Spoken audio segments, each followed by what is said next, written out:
Hey everybody, it's a holiday. It's one of my favorite holidays, 4th of July. Cheers.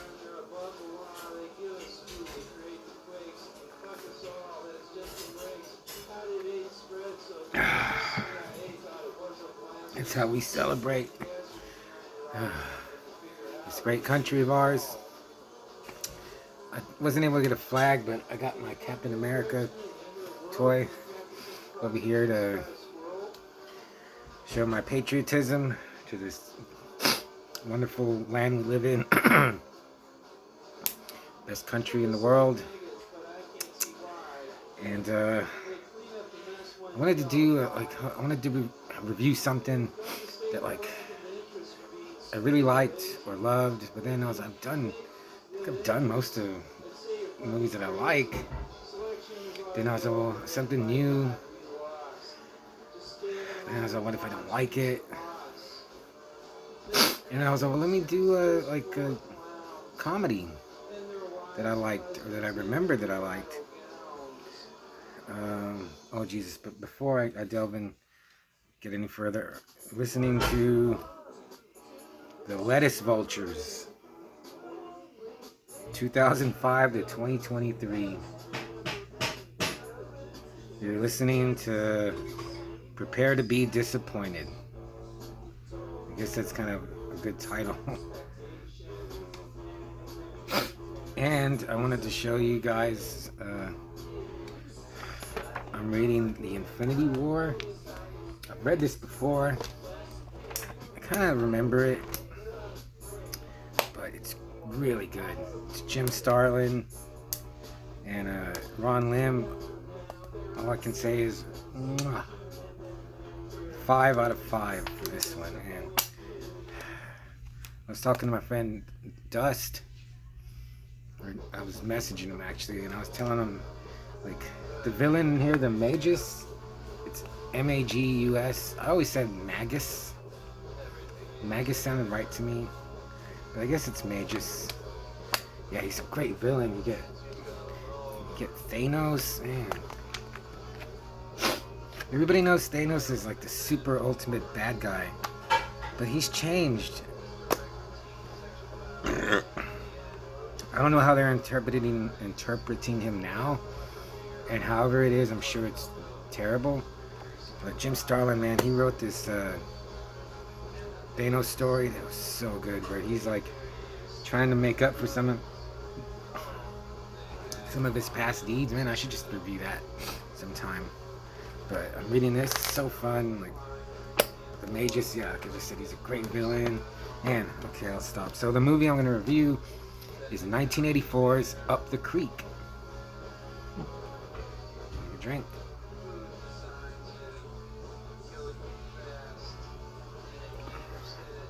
Because I remember seeing this on cable when I was a young child. Came out in 1984, so maybe it came on cable like 85, 86. I remember it like it's an old memory, so maybe like 85. And I also remember whenever it came on, like I had to watch it. So it's a college comedy about a raft race, and when I decided to watch it, I liked it when I was 10, I guess. So I don't know how it's gonna hold up. So I wrote some notes, but I'll tell you right now, I liked it. I still liked it. I thought it was really good. And one of the amazing things is the cast. It's directed by Rob Butler. He did a lot of TV, but I'm gonna go into the cast. So Tim Matheson plays McGraw, and Tim Matheson, you know, he was Otter in Animal House, and I'll just say real quick, I don't know why he wasn't a bigger star. He's just done a lot of TV, but he was in Animal House and he was great in that. He's so charismatic and funny, and as I was watching it, I was like, who does he remind me of? And I was like, he's got like a Harrison Ford Han Solo vibe, kind of like I guess forgot his name. Han Solo. Anyway, Harry Ford. Harry Ford's like a little grittier, tougher, and Matheson is more like the charming, like cuter. I don't know, but yeah, I could see him in Han Solo's get up. Then you get Stephen First. He was a flounder in Animal House, and here he's Gonzer. And then I didn't. Oh yeah, I didn't write his name down. But it's a Pee-wee from Porky's. He's in this. So you get two guys from Animal House. You get Pee-wee from Porky's, and you get the girl that the nerd like kind of stalked and assaulted in that bouncy room. It wasn't a bouncy, or wherever. The main girl, her name's Julia Montgomery. She's in here, so you get two people from Animal House, two people from Porky's, and then this is good. John Hillerman, who was Magnum PI's like right hand man in Magnum PI. He plays the dean of I can't remember, of the college that Tim Matheson is going to. Tim Matheson, Stephen First, Pee-wee, and there's a fourth guy. I didn't write his name down because I was just writing too many down. Jeff East plays Rex, the bad guy. He just looks like your typical yuppie, stuck-up college kid, a trust fund jerk. But I looked him up because I know his face. But I didn't recognize him. He played young Superman in Superman from 1978. And he was in Pumpkinhead. Then you get Jennifer Runyon, like the main girl. And I was like, first of all, she's really pretty. She's like, has a striking look. And a blonde, I don't know, blue-green eyes, and really nice nose, cheekbones, everything. Fair skin, like she could be, any Disney princess. You put a costume on her and she's it.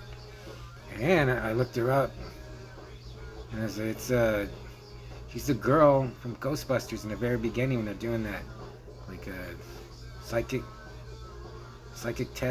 testing, and Bill Murray's like keeps letting her get the right answers and shocking the other dude. It's her, which came out the same year as this.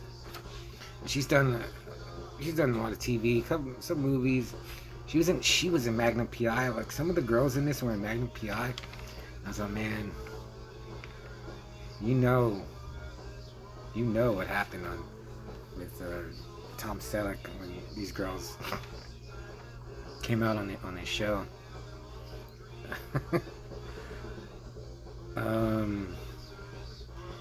Other ones. I wrote that Romy Walthall. This is her first movie. She's came out, but she died. Like, she's really cute. And it's sad to see that she passed. She passed like in 2013. She wasn't even, too old. But what else? That's about it for. Yeah, I could go on the cast like forever. So, Tim Matheson's character McGraw, Gonzer, Pee-wee, and this other dude, they're like the worst students at the worst college. And I didn't say this in the movie, but I read in one of the reviews that Tim Matheson's character is like in his 12th year at college, and it's just really absurd. So like the dean, the Magnum PI old man dude, he gives them like a choice, I guess, or he's just gonna expel them, make them pay their student loans, but unless they go on this raft race, and if they win, they'll get a degree of their choice. So they go on this river raft race with all these other colleges. Rex leads like IVU. Lepetamine. I don't know why I remember that. That's Tim Matheson's college's Lepetamine. So yeah, it's real quick. This movie just skips along. Like, you know, you lay it out in the very beginning that he wants them, that the dean wants them to do this race if they win, and then so they're on the road. McGraw, Tim Matheson, he has a dog, Chuck. He's an awesome dog. It just kind of looks like a. I know it's not an Australian like shepherd sheepdog, but he kind of has that vibe. It's white, black spots, smaller, longish coat. He's a great character, and I liked how they just treated him like he's the fifth member of their crew. They talk to him. You know, it's an absurd comedy, which I really don't watch any. I don't watch, but um, yeah, I liked that aspect. There is one thing that I didn't like about this movie that I'm getting like. There's so many complaints, you know, this sexist, racist, homophobic, and now that there's no, they never say the word fag or gay or queer, and that never gets. Now that I think about it, never gets addressed in this. And there is cursing and there is nudity, a lot of boobs in this, but it's almost like if they when they cuss, it's just like it's not even emphasized. It's just, you know, they're just talking and hear a couple F words. The boobs, the nudity you see. There's one in where this girl is like trying to hype up everybody for the race, and then I remember this, and she just unleashes her mamma jambos. Pretty good too. Like all the girls that show them off of it, but there was like no. Like, if they would have cut out the nudity, the few curse words that are in here, this could be like a kids movie. But I was a kid when I saw it. So, but yeah, it's almost like unneeded. But I mean, it was still good just to see some '80s boobs. So they're racing, and then there's a guy that he was an Ivy Leaguer. So he gives Rex and his cronies like I remember this like always. He gives him a paddle and has like a bladed, like he presses a button and the blade shoots out in the end so they can slash like the rafts of the other contestants. They got torpedoes, it's almost like they don't do it like it, but in Escape from New York where they're giving Snake all of his weapons, they got missiles, remote control airplanes with missiles on them, crossbows, torpedoes to take out the competition. So I remember I really liked that when I was a kid, and now I really don't. It's still cool, but I remember I thought that was so awesome when I was a kid. So they're racing, and that's all it is. There's no like. Tim McGraw has like a romance with Jennifer Runyon's character, which it's just immediate. As soon as they see each other, like they fall for each other. And she was with Rex, but she saw him with a bunch of other girls. There's a lot of fighting in this, which is cool. I thought like they just like in Animal House, the preppy douchebags they beat up McGraw, and later on like he beats him up back. You know, they're not like the good guys are protagonists. They're not always just like dumped on. They get their licks back in.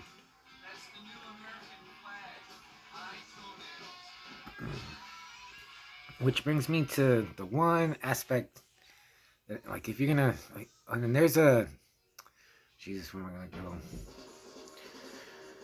So the one thing I didn't like there's a part where when they get to the river, you know, Gonzer and McGraw and Pee Wee's. He's not Pee Wee's. Max, I think is it. Pee Wee's name is Max, and then the other guy. They don't have money, but they need. I guess they need gas. So they con this dude working at the gas station to, like, they tell him, hey, can you check our oil? While he was pumping gas. So while he's checking their engine and everything under the hood, Gonzer like takes the gas and puts it, like, fills up their truck, and they're just like making this dude run around in circles just so they can rip him off. And that I guess that was like the joke. That I didn't like. So, and then I was like, well, this dude's gonna have to pay for, like, because he was filling up someone else's tank, and now, like, they're ripping the gas off. But at least, turns out the tank that he was filling first was Rex's, and he just paid, because he's rich, he just pays for, he's like $215. So he pays Gonzer, because Gonzer is pumping the gas, and he just, gives him the $215, and Gonzer is like, he's looking at it like it's like $10,000. And then there's a part on the river where, like, there's a lot of details. So, like, the race is like 2 days, so they have to camp overnight. When they're camping, the good guys, they do like an attack on the bad guys' camp, and they have like a roasted pig. They have like people playing violins. They got girls blowing them in the hot tub. So the Tim McGraw and his guys, they go to, like, because they had sunk their raft and they had to, like, patch it up and fill it with air. So they want to get him back. So they're sneaking in, and there's a waiter. He's getting his tray, and they knock him out. They beat him up. And I was like, man, they just beat up this, like, hard-working dude who probably, he doesn't care about these rich jerks. They could have probably just, hey, come look at these girls' come look at these girls' jugs, or give him a BJ. I just didn't like when they beat him up, which I guess is a minor quibble. And then, yeah, there's a lot of nudity there. And then towards the end, the Rex and his crew, they're, like, guaranteed to win and to get the trophy. So the ref brings the trophy to the guy that was financing them. And he's like, you effing moron, I told you not to have it engraved before they win, you idiot. There's another working dude that just gets beat up and thrown aside because he did what, I guess it was a mistake. And that's just another reason. So it's weird how much they, like, trash, like, just like people. I'm just saying, people like me, like, if I was in this movie, I'd be one of those people.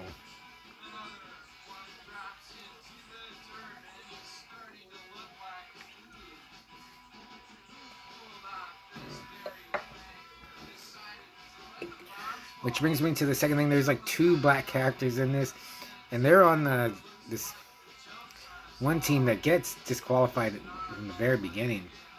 And they're, like, a military school, and they have very little to do, but they're really funny. Like, one black dude, I don't know if they told him to do this, or he just was just so bored in his character, like he's dancing by himself. And they just have so much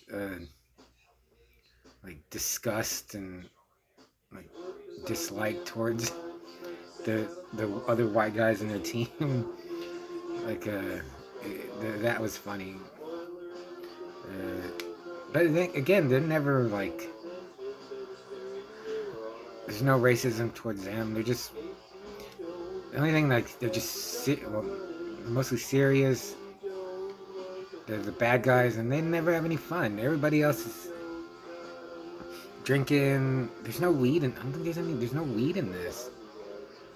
Um, but they're not smoking cigarettes, or drinking, or getting laid, or nothing. They're just like following their dumbass leader. Oh yeah, that's another thing. There's a whole Wile E. Coyote like trying to sabotage the race for this military school.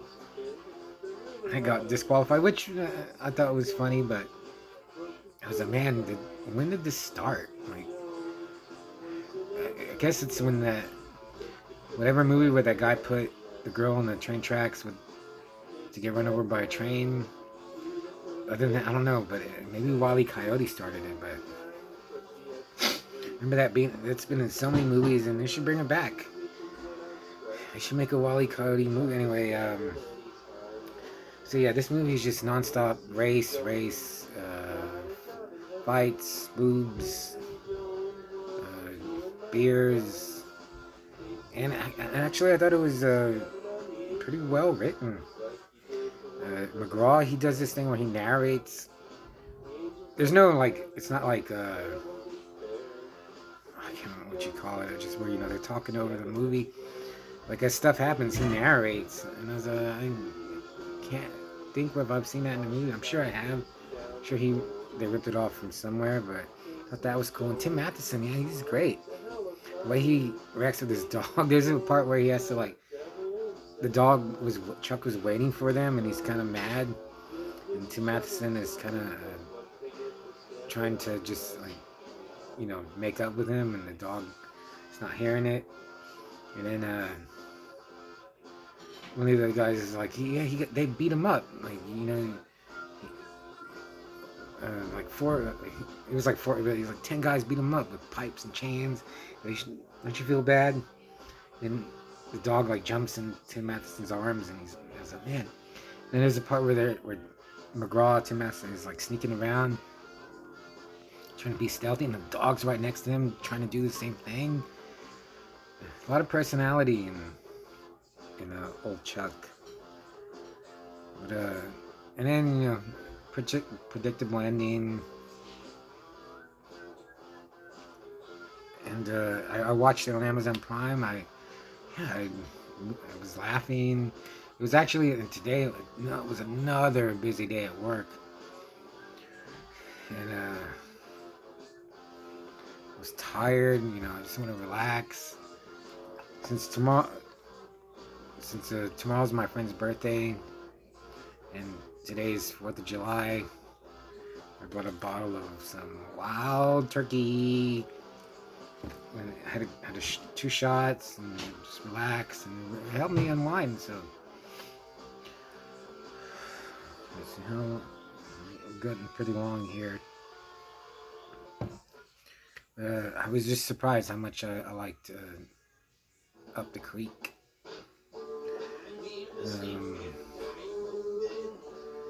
Would I buy it? No, not. I mean, yeah, like if I saw a VHS or DVD less than $10, definitely watch it a couple more times. Just because I'm not really into comedies, but I don't know. I liked it. I'm glad I rewatched. I haven't seen this since like cable in like 80s somewhere in there, and I'm sure I watched this like as many times as I could when they showed on the cable. Now I'm watching it again. I enjoyed it. And see anything else in my notes? No. Oh yeah, Tim Matheson was in Fletch. He's still on TV now.